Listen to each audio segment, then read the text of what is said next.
Geliefdes, ons gaan saam lees uit 2 Korintiërs hoofstuk 4, die eerste 7 verse. Kom ons bid net eers saam.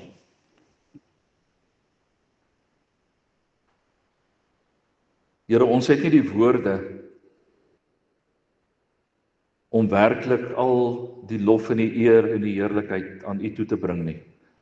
Dis maar 'n gestamel van mensewoorde.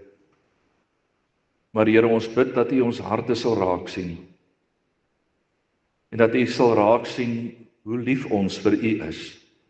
U ons God en ons Redder.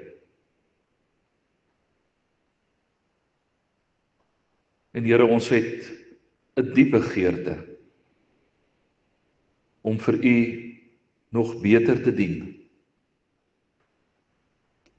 Wil U nie vandag ook vir ons help om iets te begryp uit U woord uit, wat vir ons sal help om dit te kan toepas in ons daaglikse lewens nie. Ons vra dit in U naam. Amen.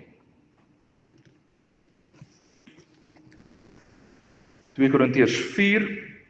God het hom oor ons ontferm en hierdie bediening aan ons opgedra. Daarom word ons nie moedeloos nie. Ons vermy praktyke wat nie die lig kan verdra nie en waaroor ons nou moes skaam. Ons gaan nie met bedrog te werk nie en ons vervals nie die woord van God nie. Inteendeel, ons maak die waarheid openlik bekend en beveel onsself so aan by elkeen wat voor God 'n eerlike gewete het. As die evangelie wat ons verkondig tog nog met 'n sluier bedek is dit bedek net vir die wat verlore gaan. Hulle is die ongelowiges wie se verstand deur die god van hierdie wêreld verblind is, sodat hulle die lig van die evangelie nie kan sien nie. Dit is die evangelie van die heerlikheid van Christus, wat die beeld van God is. Ons verkondig nie onsself nie, maar Jesus Christus as die Here en onsself as julle dienaars ter wille van Jesus. God wat gesê het, laat daar lig skyn uit die duisternis, het ook in ons harte 'n lig laat skyn om ons te verlig met die kennis van die heerlikheid van God, wat van Jesus Christus uitstraal. Ons wat hierdie skat in ons het, is maar kleipotte wat maklik breek. Die krag wat alles oortref, kom dus van God, nie van ons nie.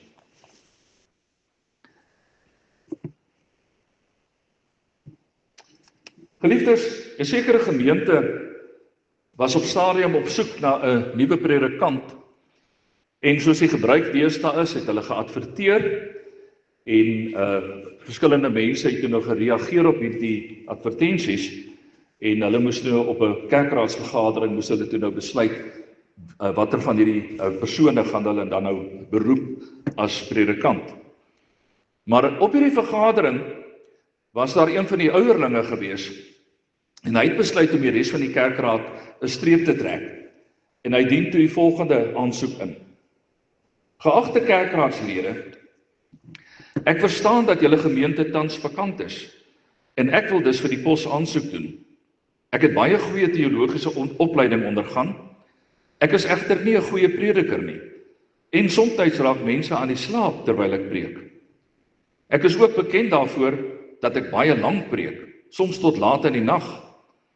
Alhoewel ek lief is om te skryf, is daar klagtes dat ek nie maklik verstaan word nie. Sommige mense reken egter dat ek goed kan organiseer, en in die meeste gemeentes waar ek was, het ek die leiding oorgeneem. Ek is tans oor die 50 jaar oud, en was nog nooit vir langer as 3 jaar op 'n plek nie. In sommige gevalle moes ek die dorp verlaat, omdat die inwoners hulle vir my vererg het, en daar selfs oproere was. Ek was al 3 of 4 keer in die tronk. My gesondheid is nie te waffers nie, hoewel ek glo dat ek nog baie kan uitrig. Ek het tot dusver hoofsaaklik in klein gemeentes gedien. Oor die algemeen het ek nie goed klaargekom met die godsdienstige leiers in die dorpe waar ek gepreek het nie. Sommige van hulle het my gedreig en my selfs aangerand. Ek is nie baie goed met administrasie nie en het byvoorbeeld nooit moeite gedoen om op te skryf wie ek almal gedoop het nie. As julle my egter kan gebruik, sal ek julle met vreugde dien. En die ouderling draai toe na die kerkraad toe, hy sê toe vir hulle, broers en susters, wat dink julle? Gaan ons hierdie man kan beroep? En die kerkraad was natuurlik verskriklik verontwaardig geweest en vra vir hulle self af, hoe is dit moontlik dat 'n sieklike, moeilikheidmakende, vergeterige, oud-gevangene aansoek kon doen om predikant te word in hulle gemeente. En hulle vra so onder mekaar, nou, maar wie dink hierdie persoon is hy? En die ouderling draai na die kerkraad toe en hy antwoord, die apostel Paulus. Op 'n stadium is 'n groot groep sendelinge van dwars oor die wêreld versoek om vraelyste in te vul. Hulle moes probeer vertel, wat is die uitdagings waarmee hulle te doen het in hulle werk? Watter gebiede van hulle lewens kom hulle agter dat daar een of ander probleem is of een of ander gebrek is? En daar was so 'n keuselys gewees, 'n klompie dinge wat genoem is.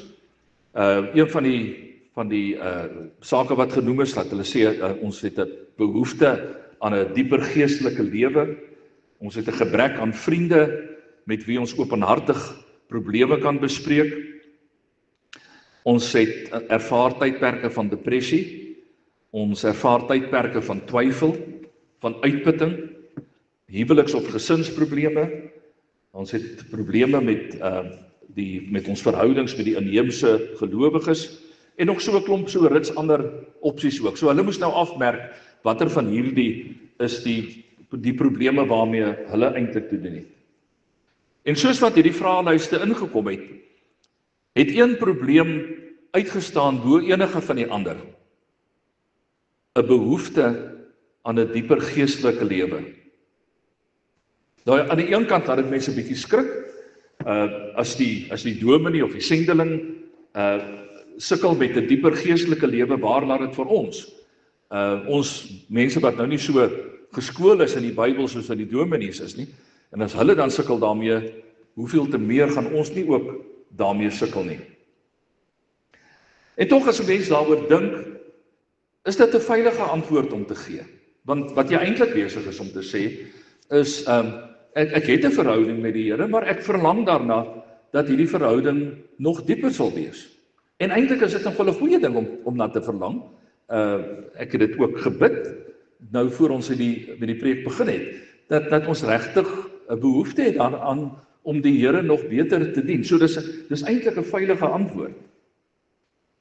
Want hoe sou dit nou lyk as hierdie predikante byvoorbeeld sou sê dat hulle probleme ervaar in hulle eie geestelike lewens? As hulle moet erken dat daar tye is wat hulle in twyfel verval, of dat hulle moes erken daar's tye wat alkohol vir hulle 'n probleem is, of dat daar huweliksprobleme is, of dat hulle nie oor die weg kom met die plaaslike bevolking onder wie hulle werk nie. En ek het 'n sterk vermoede dat wat vir hierdie sendelinge getel het, net soveel die waarheid is vir gewone lidmate van die kerk van die Here Jesus. Ek het 'n sterk vermoede, as ek nou vanoggend so 'n vraelys onder julle moet sirkuleer en vir julle sê, merk af, watter dinge is dit wat julle mee sukkel, dat ek nogal dink dat daai eerste keuse, 'n verlange na 'n dieper geestelike lewe, by min of meer almal van ons sou voorgekom het. Maar om jou eie swakhede te erken, dis 'n bietjie moeilik. Daaroor swyg ons maar eerder. Dis nie maklik om voor ander mense te sê waarmee jy sukkel nie. 'n Sekere predikant het een Sondagoggend ernstig gepreek oor die sondes van die vlees. En toe aan die einde van die preek, toe sê hy vir die gemeente, ek daag julle uit. Die van julle wat probleme ervaar op hierdie gebied, wat een of ander vleeslike sonde in jou lewe het, waaraan jy blootgestel is. Ek daag jou uit, staan op. En daar gebeur toe nou net mooi niks nie. En toe op 'n stadium, toe sê die predikant weer, ek daag julle uit, kom, as jy een of ander vleeslike sonde het in jou lewe, maak nie saak wat dit is nie, staan op. En dan gebeur nog steeds niks, en naderhand is daar so ouerige oomie daar agter in die kerk, en hy staan toe nou maar op, en die predikant sê vir hom, broer, Is daar een of ander vleeslike sonde in jou lewe waarmee jy sukkel? Hy sê nee dominee, eintlik nie, maar ek kan dit nie langer verdra dat jy die enigste een is wat regop staan nie. En nou lag ons daaroor. Maar hoeveel mense sit nie elke Sondag in die kerk met die wete dat hulle met een of ander sonde in hulle lewe worstel nie. Maar hulle kan nie waag om dit met iemand te deel nie. Hulle het nie die vrymoedigheid om dit met iemand te deel nie. Want kerklidmate is nie veronderstel om swakhede in hulle lewens te beleef nie. Dis die manier wat ons dink. Ek sê nie dis reg nie, maar dit is die manier wat ons hieroor dink. Hierdie brief wat ons vandag ken as 2 Korintiërs is waarskynlik nie Paulus se tweede brief aan die Korintiërs nie, dit is waarskynlik sy 4de brief aan die Korintiërs. En as ons na die eerste brief gaan kyk, 1 Korintiërs wat in ons Bybel is, 1 Korintiërs 5 vers 9, dan maak Paulus melding van 'n vorige brief wat hy aan die gemeente gestuur het. Hy skryf daarso: in die vorige brief het ek aan julle geskryf om nie met mense om te gaan wat in onsedelikheid lewe nie. En dis 'n brief wat ons nie meer het nie. Ons het die brief bestaan nêrens op hierdie stadium nie. En dan kry ons 1 Korintiërs wat dan eintlik Paulus se tweede brief aan die Korintiërs is. En dan in 2 Korintiërs 2 vers 4 maak Paulus melding van nog 'n ander brief wat hy ook geskryf het. Ons praat gewoonlik van die tranebrief, omdat hierdie brief gegaan het oor ernstige skeuring in die gemeente, verwyte, oneenigheid, allerlei probleme binne die gemeente. En daar staan geskryf, ja, met groot bekommernis en beklemming van hart en onder baie trane het ek aan julle geskrywe. Dit was nie om julle hartseer te maak nie, maar om julle te laat besef dat ek julle baie liefhet. En dan eers daarna, dan kry ons die brief wat ons dan in die Bybel het as 2 Korintiërs, wat soos ek sê dan eintlik Paulus se 4de brief aan hierdie gemeente is. Nou in die meeste van Paulus se briewe, julle sal onthou toe ons met Efesiërs besig was ook, en so 'n bietjie met Romeine, so 'n paar 2 hoofstukke uit Romeine gedoen het, dat Paulus in sy ander briewe nogal sterk konsentreer op leerstellige probleme, dinge wat die gemeente nie verstaan het nie, dinge oor rondom Christus wat vir ons gesterf het en wat dit beteken het, hoe Christus ons sondes op hom geneem het en so aan en so aan. So hy in die meeste van sy briewe baie sterk meer leerstellige probleme probeer aanspreek. Maar 2 Korintiërs is anders. Dis asof Paulus in hierdie brief bietjie sy hart oopmaak aan die gemeente. Daar het 'n klomp klagtes ingekom teen Paulus en as mens nou hierdie brief gaan bestudeer, dan word dit baie gou duidelik dat Paulus nie die tipiese, kom ons sê maar charismatiese prediker was, wat mense so baie dikwels in die kerk wil hê nie. Iemand wat met dit regtig kan praat en mense met oortuiging kan ooreed om dinge te doen nie. Dit lyk nie asof Paulus enigsins so 'n tipe prediker was nie. 2 Korintiërs 10 vers 10 lees ons byvoorbeeld, party mense daar by julle sê juis, daardie man se briewe is intimiderend en propvol krag, maar wanneer hy in lewende lywe hier by ons is, lyk hy maar pateties. Boonop is sy boodskap niks werd nie. Dis so asof hulle eintlik vir Paulus wil sê, Paulus, wil jy nie net so 'n bietjie woema kry in jou prediking nie, net so 'n bietjie meer sterker deurkom na die gemeente toe nie. So hulle het klagtes gehad teen hom. Toe hy op 'n stadium 'n doring in die vlees gehad het, wat ons nou nie weet wat dit presies was nie, maar een of ander ding wat nou sy lewe vir hom moeilik gemaak het, sy bediening moeilik gemaak het, toe is Paulus nie in staat om homself te genees nie. Hy bid oor hierdie saak en hy word nie gesond nie. En die gemeente het hom ook aangekla daarvan, dat daar nie sigbare krag is in die evangelie wat hy verkondig nie. Hy preek oor God se krag, maar dan sê hulle maar in jou eie lewe sien ons dit nie raak nie. Nou is die logiese wat op hierdie punt sou moes gebeur het, is dat Paulus nou moes gesê het, wag 'n bietjie, dis daarom nou genoeg. Genoeg is genoeg.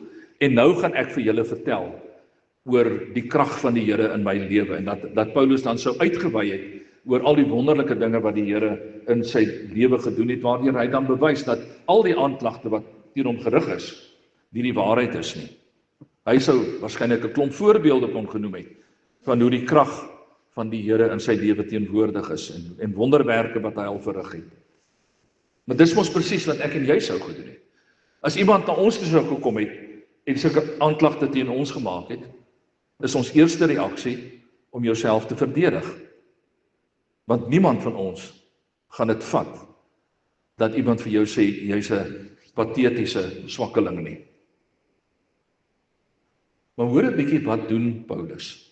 Paulus volg 'n ander pad. In plaas daarvan dat hy sy krag aan hierdie mense probeer bewys, wil hy vir hulle wys wat dit beteken om 'n lewe van geloof te lei. En wat Paulus dan wel vir hulle wys, is dat 'n geloofslewe nie in die eerste plek 'n lewe van persoonlike krag en 'n persoonlike oorwinning is nie. Maar dat 'n ware geloofslewe een is waar jy bereid is om jou eie swakheid te erken. Nou dit klink vreemd.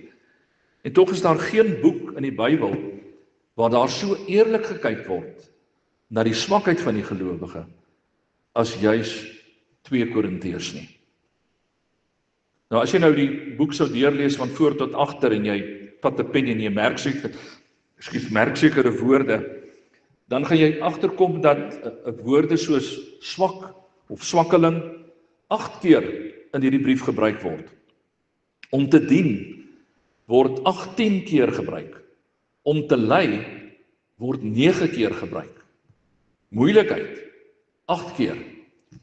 En dan is daar ook ander woorde wat hy gebruik. Krag word 8 keer gebruik. Spog 23 keer en vreugde 28 keer. Wat sê dit vir ons?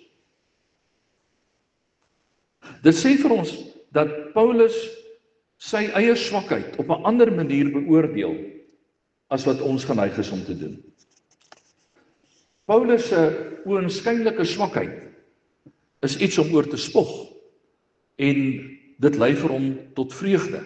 As jy nou die brief gaan lees, dan gaan jy agterkom hoe hy dit beskryf, want dit is eintlik wat in sy lewe dan gebeur. So hy spog oor hierdie swakheid van hom. En hy sê dit gee vir hom eintlik groot vreugde om te praat oor hierdie swakhede. Nou ons het oor die algemeen nie veel respek vir 'n swakkeling nie. Om terug te keer na die verhaal wat ek aan die begin vertel het van hierdie predikant wat nou beroep sou word. Jy gaan as jy 'n CV moet indien, gaan jy definitief nie al jou swakhede lys in hierdie CV nie. Jy wil in 'n CV sê, waarin is jy goed, waarin blink jy uit, en jy wil hê die mense moet sê, maar ons wil hierdie persoon aanstel in hierdie pos, want hy beskik oor al die sake wat ons nodig het, al die vermoëns wat ons nodig het, om hierdie werk te verrig. So jy beklemtoon nie in 'n CV jou swakhede nie. Selfs as jy tydens 'n onderhoud, en dit gebeur gewoonlik, as jy dan 'n onderhoud voer, dan iewers gaan hulle vir jou vra, nou wat is jou swakhede? Dan gewoonlik dan bied die mense hulle swakhede aan, juis op 'n verskuilde manier, dat dit eintlik na 'n goeie ding klink. Hulle sal byvoorbeeld sê, maar een van my swakhede is ek werk te hard. Ek rus nie genoeg nie. Dis nou een van my swakhede. Maar hierdie persoon wat die onderhoud voer, hoor, hierdie ou werk hard. Ons kan 'n klomp verantwoordelikhede aan hom gee. Of die persoon sal sê, wel ek is een van my swakhede is ek is 'n perfeksionis. En eintlik is dit so 'n bietjie van 'n swakheid, maar vir die persoon wat die onderhoud voer, klink dit goed.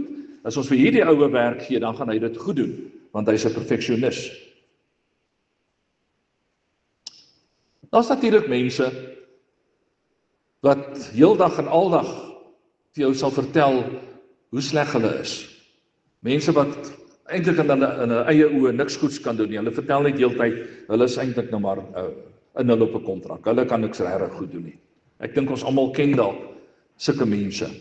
En dis baie dikwels maar mense wat aan 'n lae selfbeeld ly. Maar dit is nie wat Paulus se bedoeling is hier in 2 Korintiërs nie. Hy's nie besig om om eintlik net te sê, wel ek is 'n patetiese ou en ek kan in elk geval niks reg doen nie. Hy het nie daai tipe houding nie. Hy praat oor sy swakhede wat hy het. Ander mense, as hulle bewus raak van hulle swakhede, dan maak hulle onmiddellik werk daarvan om dit uit hulle lewens te verwyder. Hulle gaan oor tot aksie om hierdie swakheid wat hulle geïdentifiseer het in hulle lewe van ontslae te raak. In die korporatiewe wêreld is daar allerlei metodes wat hulle mense help om juis hierdie swakhede uit te lig, dit raak te sien, en dan is daar ook 'n klomp dinge wat hulle aanbeveel. Hier's boeke wat jy kan lees, of hier is video's wat jy na kan kyk, of hier is 'n persoon wat bereid is om as 'n mentor vir jou op te tree, kursusse wat jy kan doen, alles dinge om jou te help om hierdie swakhede wat jy in jou lewe geïdentifiseer het, uit te wis en weer dan beter te kan werk in jou werksplek. Maar dit is ook nie wat Paulus hier bedoel nie. Wat Paulus doen, is om sy swakhede te erken, maar dan doen hy dit op so 'n manier, dat hy eintlik besig is om vir God kans te gee, om met groter krag in hom te werk. Kom ek sê dit net 'n bietjie eenvoudiger taal. Terwyl ek glo, dat ek sterk genoeg is, en goed genoeg is, om self al die dinge te doen, ook in die kerk, dat ek ook in die kerk alles self kan doen, dan het ek nie vir God nodig nie. Dis eers wanneer ek by die punt kom, wat ek erken, maar ek kan nie alles self doen nie. Daar sekere dinge wat ek nie kan doen nie. Daar sekere dinge waarin ek nie so goed is, soos wat ek dalk gedink het nie. En op daai punt, begin jy al hoe meer afhanklik raak van God. En wat gebeur dan? Dan word God verheerlik, nie meer ek nie. Want so dikwels in die kerk, draai dit om 'n persoon, om ek. Die lig moet op my skyn. Terwyl die Here wil hê, dat die lig op hom sal skyn. Paulus skryf in hierdie gedeelte dat Jesus Christus by uitstek die een is wat God se heerlikheid op aarde vertoon. Ons lees daar in vers 6, die evangelie wat ons bekend maak, gaan juis oor hom wat die ewebeeld van God is. Maar dink net so 'n bietjie, hoe het die wêreld in die tyd wat Jesus op aarde was, hoe het die wêreld na Jesus gekyk? Wat het hulle gesien? Jesus was nie 'n geharde soldaat nie. Jesus was nie iemand wat homself fisies kon verdedig toe hy gemartel is nie. In hulle oë was Jesus 'n bietjie van 'n groot prater. Iemand wat allerhande dinge gesê het wat hy kan doen, maar toe hy self daar aan die kruis gehang het, en hulle vir hom gesê het, kom af van die kruis af, toe was hy nie in staat om dit te doen nie. In die oë van die wêreld, in Jesus se tyd, die mense wat na hom gekyk het, was Jesus eintlik maar 'n swakkeling. En dan sê Paulus vir ons, maar juis dit, juis die feit dat hy swak was op daai stadium, juis dit het die heerlikheid van God vertoon.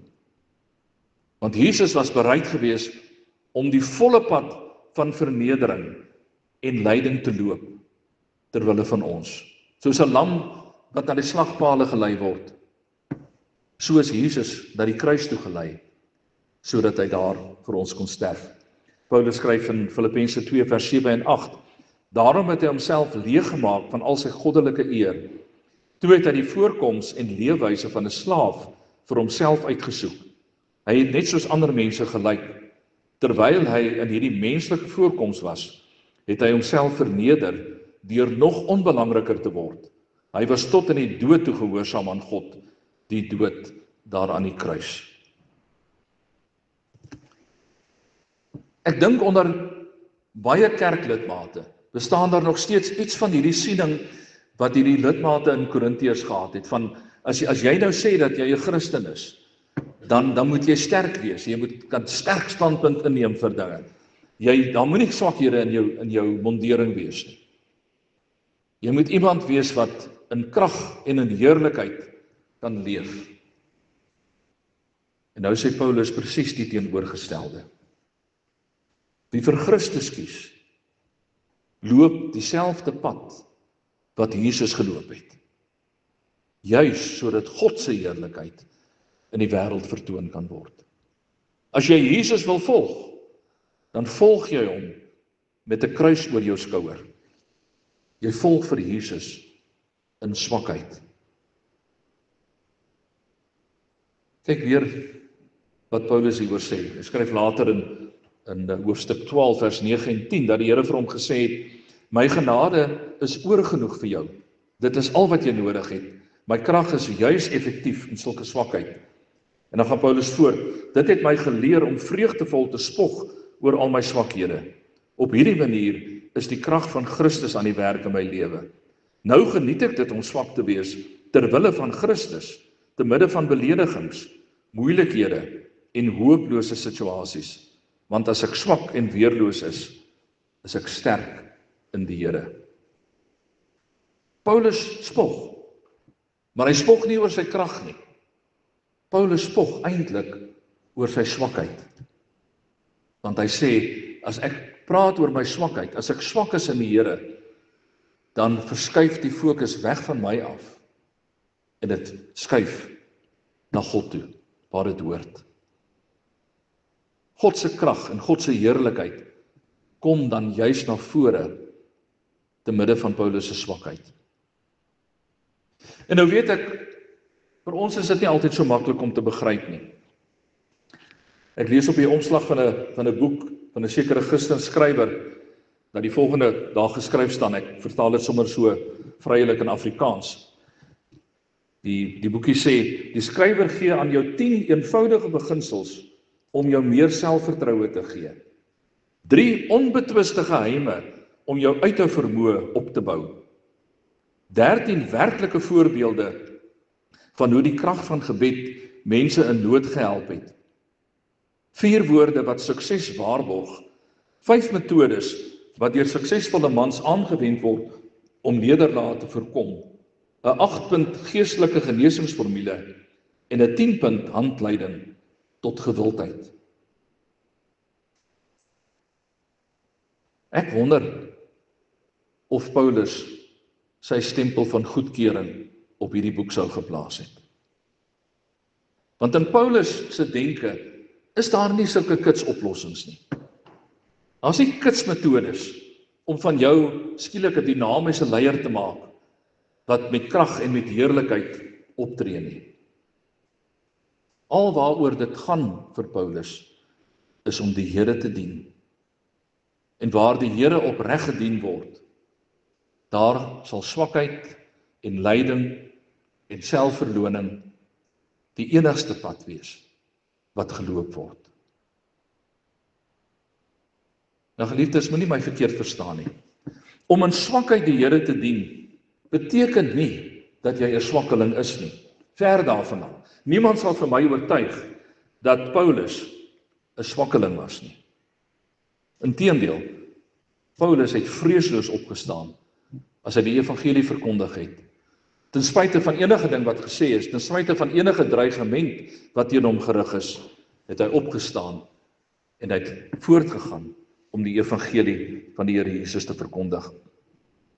In hoofstuk 11 vers 23 tot 30 skryf hy uitvoerig oor al die ontberinge wat hy moes deurmaak ter wille van die evangelie. Ek het harder gewerk, ek was meer in die tronk, ek is meer dikwels geslaan, ek was dikwels in doodsgevaar. 5 maal het ek van die Jode die gebruikelike straf van 39 houe gekry. 3 maal het ek lyfstraf gekry en 1 maal is ek met klippe gegooi. 3 maal het ek skipbreek gelei en 1 maal het ek 'n dag en 'n nag in die oop see deurgebring. Ek was dikwels op reis en in gevaar. Daar was gevare van riviere, gevare van rowers, gevare van my volksgenote en gevare van heidene, gevare in die stad en gevare in die veld, gevare op see en gevare onder vals broers. Daar was vir my harde werk en swaar kry, dikwels nagte sonder slaap, dikwels honger en dors, en dikwels was ek sonder kos, sonder skuiling of bedekking teen die koue. Behalwe dit alles was daar nog die daaglikse bekommernisse die besorgdheid oor al die gemeentes. As iemand swak is, voel ek asof ek self ook swak is. As iemand in sonde val, voel ek asof ek deur vuur gaan. As daar dan geroem moet word, sal ek roem, maar dan oor my swakhede.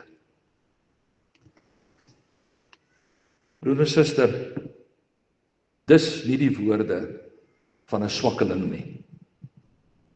Dis die woorde van iemand wat uitverkoop is aan Christus. Iemand wat vreesloos opstaan en 'n keuse maak om die Here voluit te dien, ongeag die gevolge.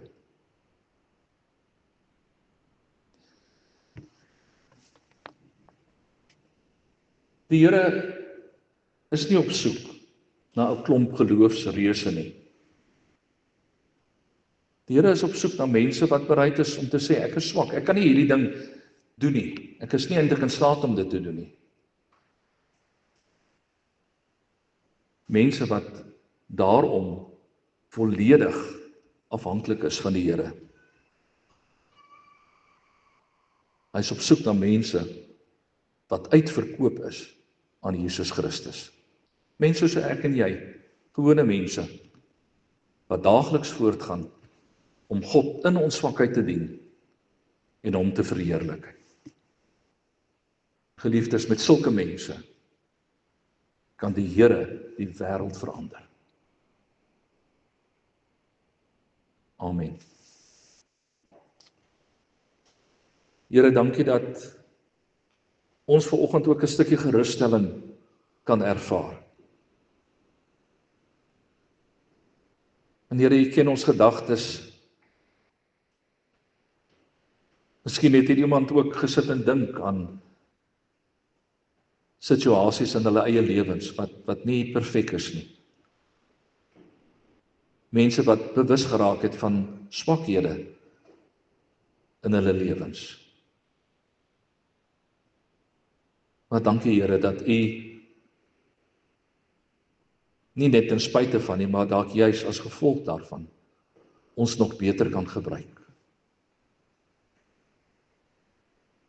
En Here, ons wil iets van wat Paulus beleef het, die roem in ons eie swakhede, sodat U al die eer en al die lof kan kry, wil ons self beleef. Maar ons wil ook iets beleef van om totaal uitverkoop te wees aan U, om vreesloos te praat oor die Here Jesus. Kom wat wil. En Here, as ek vanoggend bid vir ons gemeente, dan bid ek dit met 'n verlange dat U ons gemeente, hierdie klein gemeente, sal gebruik om 'n verskil te maak in die wêreld.